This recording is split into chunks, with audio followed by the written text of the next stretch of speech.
भारताच्या सीमेवर वीर जवानांनी देशाचे रक्षण तर केले, पण त्याच भारतात आज महिला सुरक्षित आहेत का? आपल्या आया, बहिणी, मुलींच्या लुटणाऱ्या अब्रूचे रक्षण आता कोण करणार? आता आठवतात ते फक्त आणि फक्त छत्रपती शिवाजी महाराज. ऐकताना थोडं खटकेल वाटेल हे राज्यात चाललंय काय, पण दुर्दैवाने इथे नाही सुरक्षित. तर महिला अत्याचारावरती ही सादरीकरण आहे. हे एक मुलगी आपण तिसऱ्या थरावर पाहतोय. ही मुलगी ज्या प्रकारे आजच्या परिस्थिती संदर्भात वर्णन करते आणि महिला बाल अत्याचारासंदर्भात आपल्या समाजानं कशा प्रकारे या संदर्भात सादरीकरण करते, मेसेज देण्याचा प्रयत्न आहे. आणि बलात्कार थांबले पाहिजेत, बलात्कारांना शिक्षा झाली पाहिजे आणि अशा प्रकारे समाजात जागृत राहिलं पाहिजे.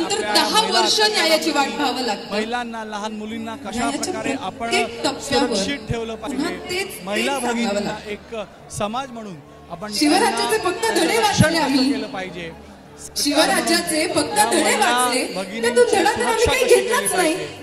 एक मेसेज या शिवशाहीचा विचार चांगला आहे.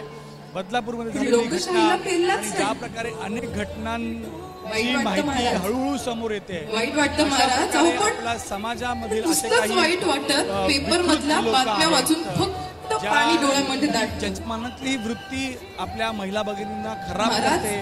त्यांचं सबंध जीवन जे आहे, आयुष्य बरबाद करते.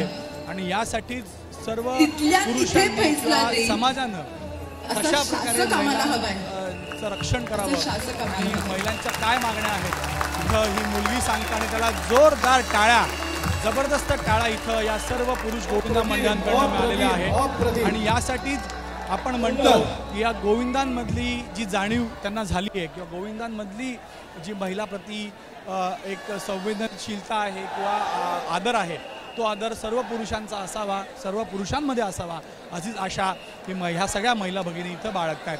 कॅमेरामॅन दीपेश महाजनसह गणेश ठाकूर, एबीपी माझा, ठाणे. एबीपी माझा, उघडा डोळे बघा नीट.